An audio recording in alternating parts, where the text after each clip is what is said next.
Rebonjour à tous. Je vous propose qu'on attaque notre prochain sujet de la journée climat, donc animé par l'Association des professionnels en conseil climat, énergie et environnement.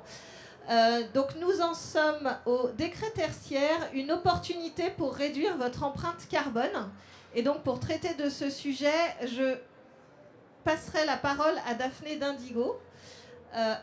Avant, je vais quand même vous dire 2 mots sur l'APCC, l'Association des professionnels en conseil climat, énergie, environnement. C'est une association qui fédère tous les professionnels qui vont aller au quotidien dans les collectivités et les entreprises apporter leurs conseils d'experts pour la réalisation de plans climat, de PCAET, d'évaluation environnementale stratégique ou encore de plans de mobilité simplifiés. Donc du coup, ils sont tous réunis au sein de l'APCC. Alors, très bien, je vous ai parlé de l'APCC. On a parlé de plusieurs sujets aujourd'hui. On a déjà parlé de la loi climat, du fait de tenir les promesses de sa politique de transition écologique.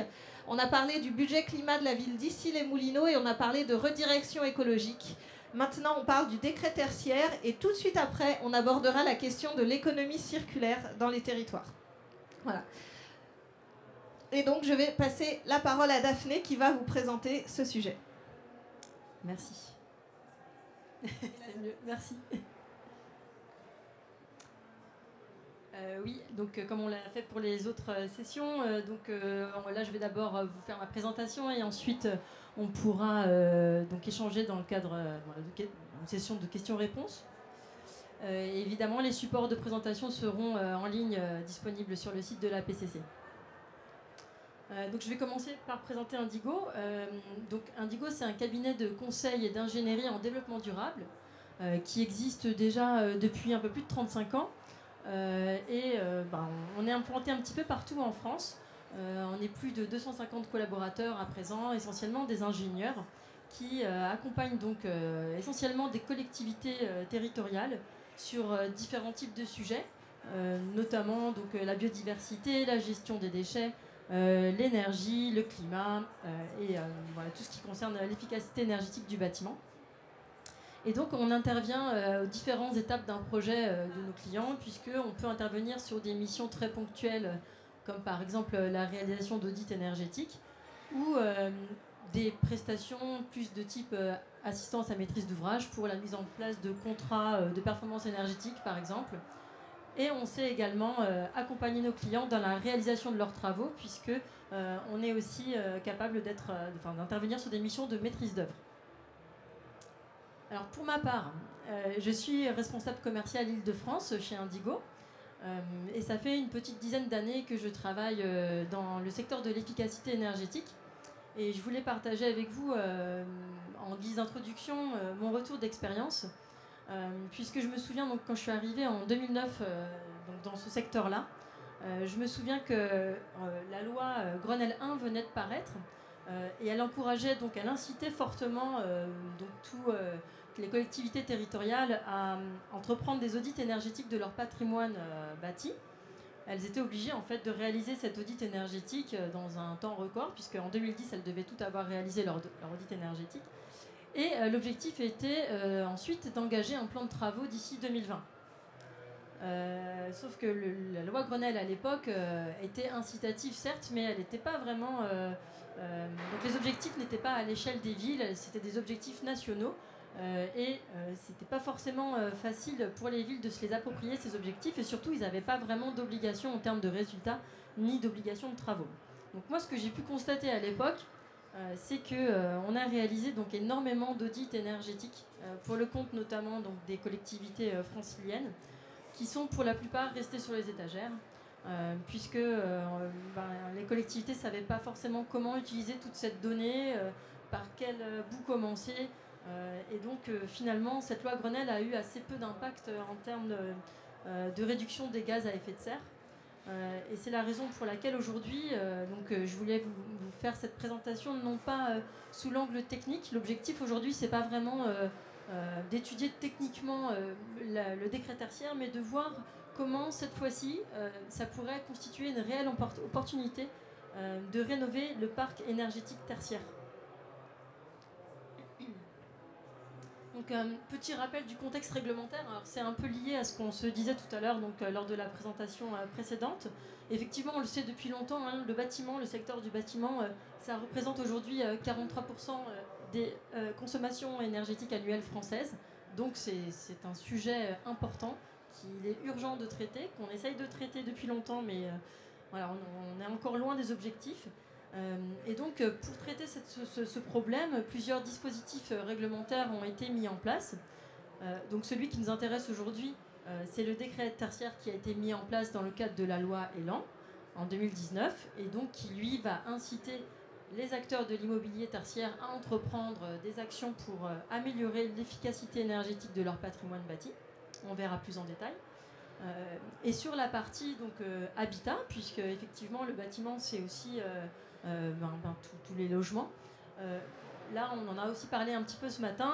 Donc, c'est la loi énergie-climat et la loi climat et résilience qui ont pour vocation de s'attaquer vraiment aux passoires thermiques. Donc, c'est la deuxième réponse qui est apportée en termes de dispositifs réglementaires pour engager des actions pour réduire l'impact du secteur du bâtiment sur les émissions de gaz à effet de serre. Alors, les objectifs du décret tertiaire, là aussi, on va rejoindre un petit peu ce qu'on s'est dit tout à l'heure quand on parlait de données, de l'importance de disposer de données pour avoir de la visibilité sur l'impact de nos actions. Le premier objectif, alors c'est pas le prioritaire, mais c'en est un quand même, pour l'État, c'est de disposer vraiment d'un état des lieux réel de la performance énergétique du patrimoine bâti. Puisque l'un des engagements, en fait, l'une des obligations de ce décret tertiaire, ça va être de demander donc à tous les acteurs du décret tertiaire de déclarer tous les ans leur consommation énergétique sur une plateforme qui est mise à disposition par l'ADEME, qui s'appelle Opérate. Et donc cette plateforme, elle va servir d'observatoire finalement à l'État pour voir où on en est en termes de consommation énergétique du parc tertiaire en France. Donc les deux points qui sont en bleu, c'est ceux qu'on va développer aujourd'hui. Hein. Les deux autres enjeux, les deux autres objectifs de ce décret, c'est d'inciter les acteurs de l'immobilier à entreprendre des actions pour améliorer la performance énergétique de leur parc immobilier. Et la troisième ligne nous précise que cette fois-ci, ce ne sont pas uniquement les propriétaires de bâtiments tertiaires qui sont concernés, mais aussi les preneurs à bail, les locataires qui vont aussi devoir s'engager, de tendre vers une sobriété énergétique. Le dernier objectif du décret tertiaire, c'est aussi de renforcer la valorisation de la valeur verte d'un bâtiment, puisque chaque année, quand les acteurs tertiaires vont déclarer sur Opérate leur consommation d'énergie, ils vont se voir attribuer, toujours par Opérate, une éconote qui sera relative donc à chaque bâtiment, qui peut aussi être décernée donc, pour l'ensemble du patrimoine. Cette éconote, on peut la valoriser lors de la vente d'un bien ou lors de la mise en location de ce bien, ou on peut aussi communiquer dessus pour juste signifier que la ville entreprend des démarches pour améliorer la performance énergétique de son patrimoine. Alors, le décret tertiaire, on en parle depuis longtemps. Je pense que vous êtes certainement déjà un petit peu au fait, mais je vais reprendre les bases. Donc, le périmètre d'application de ce décret, il concerne donc les bâtiments à usage tertiaire, qu'ils soient publics ou privés. C'est la première chose. La seconde, c'est il concerne les bâtiments qui soient neufs ou existants. Il y a encore quelques temps, ce décret ne s'appliquait pas aux bâtiments qui avaient été construits après 2018, qui avaient été livrés après 2018. Ça n'est plus vrai aujourd'hui, il concerne bien l'ensemble des bâtiments. L'autre particularité, pour définir en fait, le patrimoine soumis à ce décret tertiaire, c'est qu'il peut concerner, et c'est les trois petits pictogrammes que vous pouvez voir en haut, il peut concerner un bâtiment, une partie de bâtiment ou un ensemble de bâtiments qui seraient sur une même unité foncière à partir du moment où leur surface de plancher est supérieure à 1000 m². Enfin, il faut bien noter que ce périmètre d'application va concerner à la fois les propriétaires, mais aussi les preneurs à bail, c'est ce que j'expliquais tout à l'heure. Même quand on est locataire, on est concerné par ce décret tertiaire.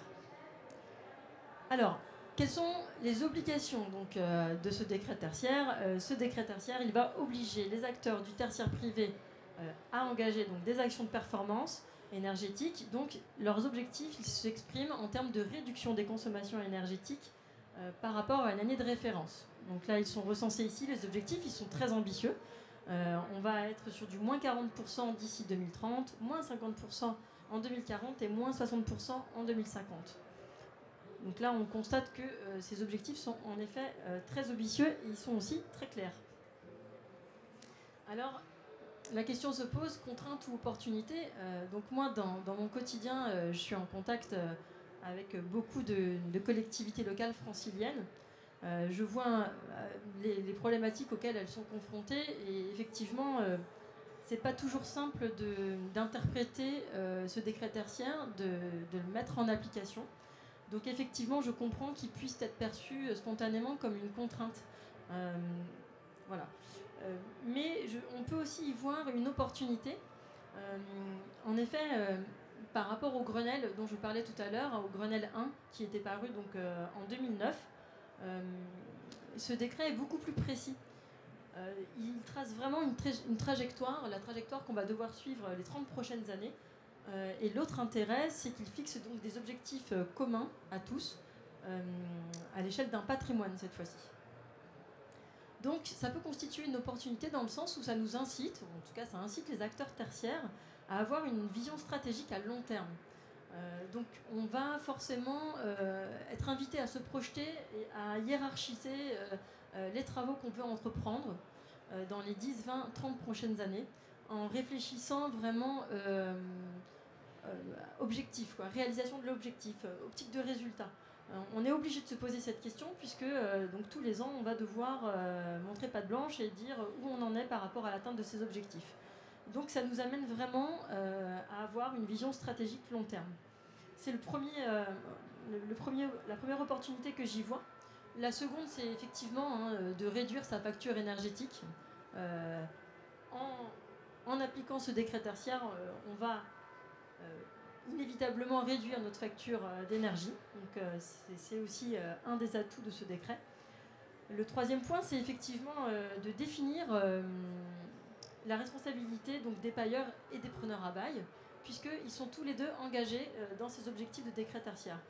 Ça va mener à des discussions entre eux, puisque chacun va se dire moi je vais plutôt agir sur l'enveloppe du bâtiment en tant que propriétaire, alors que le preneur à bail va, lui, peut-être pouvoir agir sur la partie exploitation du bâtiment pour essayer de moins consommer au quotidien. En fait, on l'a vu tout à l'heure aussi, avec le système de notation, d'éco-notation livré par Opérat, c'est aussi une opportunité de revaloriser son parc immobilier et de montrer qu'effectivement, on est capable d'entreprendre des actions impactantes pour limiter l'impact sur le climat. Et toutes ces opportunités, vont avoir lieu dans un contexte financier qui est plutôt favorable, puisque le plan de relance de l'État va nous permettre de disposer de nombreuses aides pour la rénovation énergétique des bâtiments publics. Alors, comme je disais tout à l'heure, c'est un déploiement qui pose de nombreuses questions. Je ne sais pas si vous avez déjà essayé, si vous êtes dans cette situation actuellement, mais c'est vrai que l'interprétation de ce décret peut parfois être complexe. La première question qui est à se poser, c'est quel périmètre est soumis au décret. Alors, par exemple, la question de moi, j'ai tout un patrimoine bâti.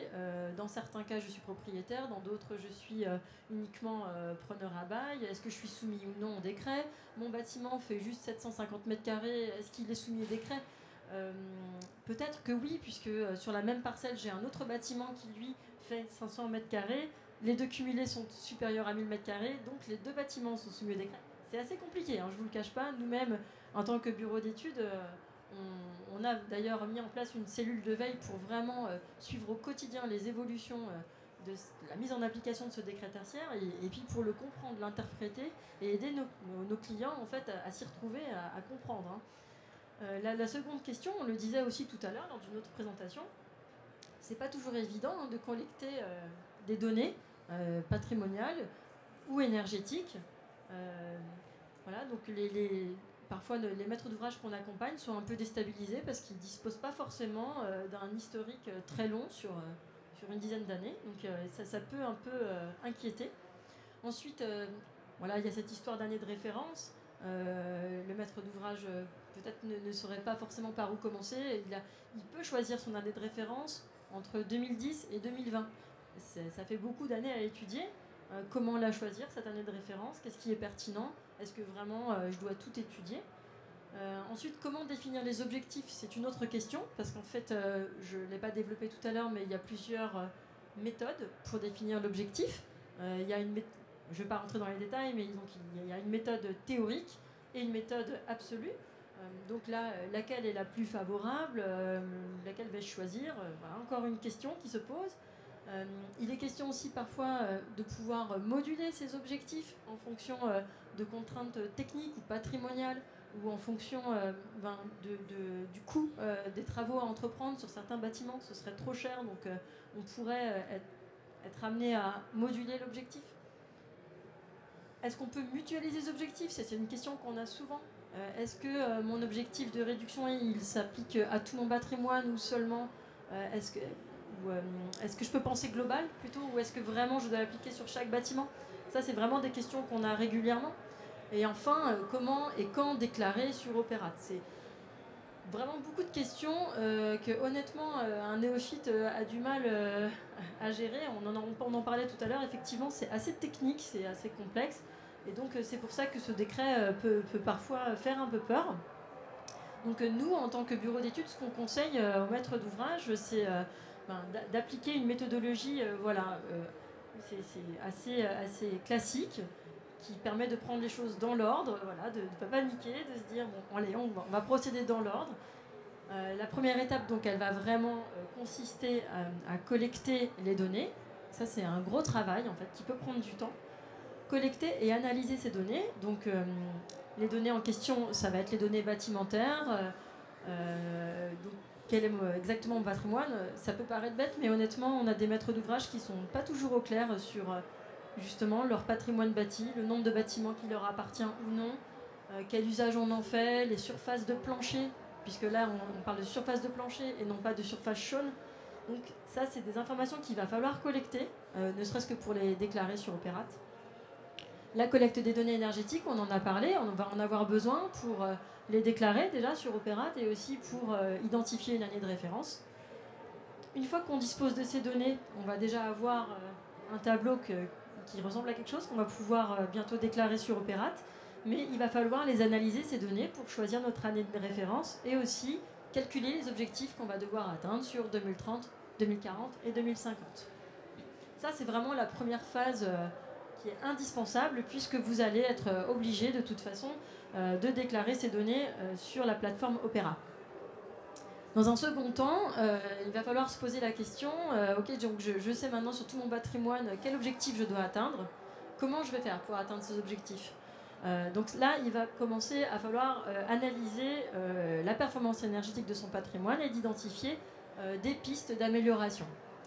Donc là, de deux choses l'une, soit des études avaient déjà été réalisées, donc il va s'agir de les récupérer, de les mettre à disposition soit d'un bureau d'études ou soit de les étudier soi-même, hein, mais de récupérer l'ensemble des audits énergétiques qui auront été réalisés. Alors ça peut être des audits énergétiques, ça peut aussi être des diagnostics de performance énergétique.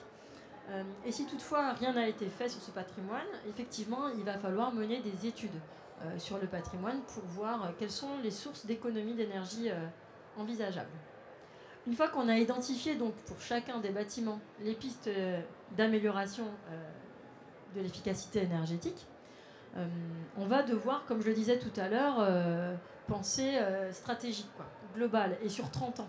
Donc là, on va vraiment parler de la mise en place d'un schéma directeur énergie qui va se décliner sous forme de programmation pluriannuelle des investissements. Donc ça, c'est quelque chose que vous connaissez. La spécificité, c'est que cette programmation, elle va être plutôt sur 30 ans et non pas sur 10 ans. Et enfin, et ça, c'est pas obligatoire, mais ça peut être la cerise sur le gâteau, si la collectivité le souhaite, elle peut aussi s'équiper d'un logiciel de suivi des consommations énergétiques pour être informé d'éventuelles dérives au cours d'une année et pouvoir agir sur cette dérive, et aussi pour s'assurer du fait qu'elle tend bien vers les objectifs qu'elle doit atteindre d'ici 2030, 2040 ou 2050. Alors, nous, nos recommandations, en tant que bureau d'études, justement, c'est qu'effectivement, il y a beaucoup de questions, il y a beaucoup de sujets un peu complexes, mais il y a aussi des choses où on peut essayer de faire simple. Par exemple, pour le choix de l'année de référence, spontanément, les collectivités vont être amenées à se dire il faut que je récupère toutes mes consommations de 2010 à 2020 pour tout analyser et voir vraiment quelle est l'année la plus pertinente. En réalité, ce n'est pas nécessaire. C'est-à-dire que si votre bâtiment a été utilisé de la même façon pendant les 10 dernières années, et si aucun travaux n'a été réalisé, alors c'est même pas la peine d'aller chercher un historique de consommation sur 10 ans. Vous pouvez tout à fait vous contenter de prendre une année de référence dans les 2-3 dernières années. Ça ne va pas changer grand-chose. Et à l'inverse, si, admettons, vous avez réalisé des travaux sur un bâtiment en 2015, vous savez d'ores et déjà que ce n'est pas nécessaire de collecter les consommations entre 2015 et 2020. Enfin, vous allez a priori pas prendre votre année de référence postérieure après la réalisation des travaux parce que ce serait défavorable pour vous. Ça rendrait l'atteinte de l'objectif plus compliquée. Donc c'est des petits conseils déjà qu'on peut vous donner pour cibler pas forcément être exhaustif dans cette collecte de données, mais essayer d'être un petit peu plus stratégique. Même remarque sur la partie audit énergétique. Là, je voulais partager avec vous une expérience qu'on a eue avec une université qui dispose d'un patrimoine de 150 bâtiments. C'est énorme, 150 bâtiments. L'université, elle veut bien être en phase avec le décret tertiaire, mettre en place un dispositif pour atteindre ses objectifs, mais elle ne dispose pas non plus d'une enveloppe budgétaire hyper importante qui lui permettrait de réaliser notamment 150 audits énergétiques. Donc elle a consulté 2 bureaux d'études pour l'accompagner dans la mise en place de ce décret tertiaire. Et nous, justement, ce qu'on a essayé de faire, c'est de lui apporter une approche pragmatique et de lui conseiller en tout cas de fonctionner par échantillonnage.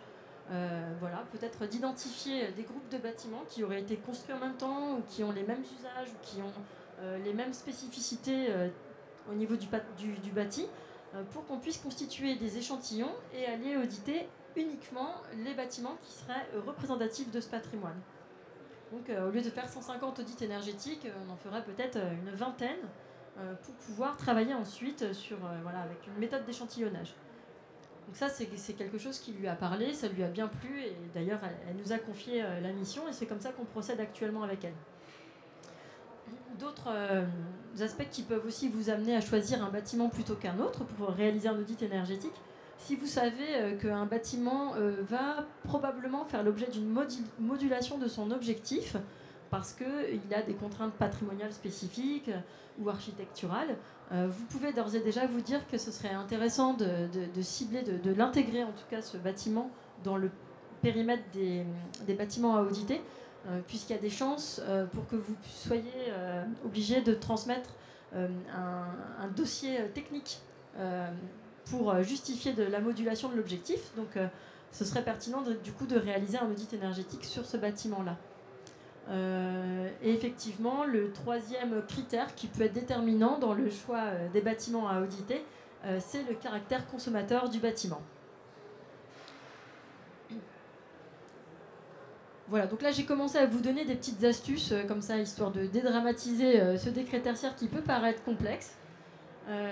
La bonne nouvelle, c'est qu'on a essayé de recenser un peu toutes ces bonnes astuces dans un livre blanc décret tertiaire qui va paraître là à la fin du mois de novembre. Donc là, il n'est pas encore disponible, mais si toutefois ça vous intéresse, vous pourrez donc, en récupérant cette présentation sur le site de la PCC, cliquer sur ce lien ou scanner ce QR code pour vous inscrire et recevoir donc ce livre blanc décret tertiaire qui vous donnera déjà quelques indices, quelques tuyaux, on va dire, pour que ce soit un peu moins compliqué dans sa mise en œuvre. Et vous avez également mes coordonnées si besoin. Merci Daphné. Est-ce que vous avez des questions sur le décret tertiaire? Oui. Bonjour, je représente le groupe Éco-Énergie. Je voudrais savoir comment vous contactez les prestataires, justement pour faire l'isolation et prendre en charge la globalisation de bâtiments. Et quels sont les critères pour vous qui sont les plus importants sur le choix et la réalisation des travaux que vous mettez en place pour vos élus, vos mairies ou vos prestataires? Alors, comment on choisit les prestataires dans le cadre de missions de maîtrise d'œuvre, du coup? Oui, dans le cadre de missions de maîtrise d'œuvre, en fait, on lance une consultation pour les villes et ensuite, c'est un appel d'offres classique. Sur quels critères on les choisit? Là, c'est plutôt les villes en général qui vont définir leurs critères. Là, je ne pourrais pas vous en dire beaucoup plus. C'est dans le cadre d'appel d'offres, en tout cas. C'est ce qui concerne les marchés publics, on a tous accès. Oui, tout à fait. Voilà. Oui, exactement. Bonjour, pouvez-vous nous rappeler, s'il vous plaît, les seuils pour l'application de ce décret?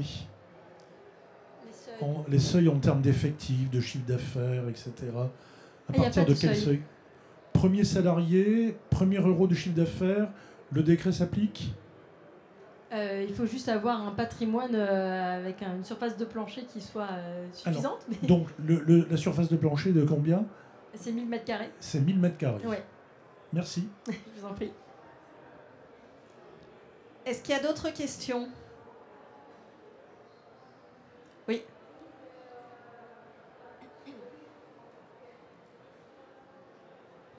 Peut-être rappeler les échéances de déploiement du décret, puisqu'en fait ça a été maintes et maintes fois reporté.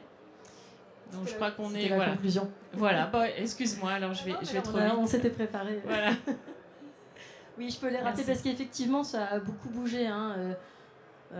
Notamment, la dame a pris un petit peu de retard dans la mise en place de la plateforme Opérate. Donc effectivement, vous pouvez considérer ces échéances-là.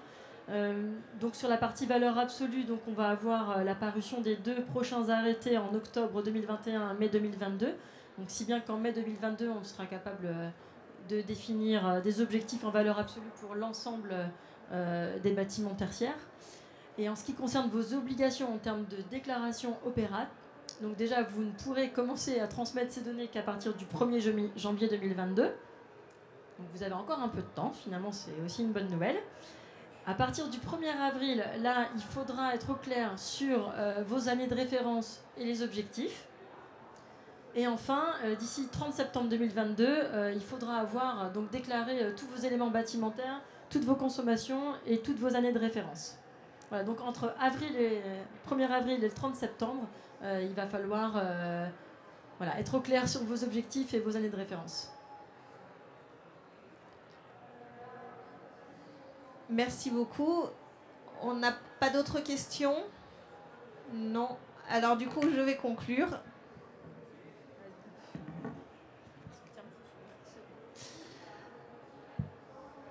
Alors, pour vous rappeler, donc, sur le site de l'APCC, vous allez retrouver un certain nombre de ressources disponibles gratuitement, donc des webconférences, des articles, des publications, vraiment à votre disposition.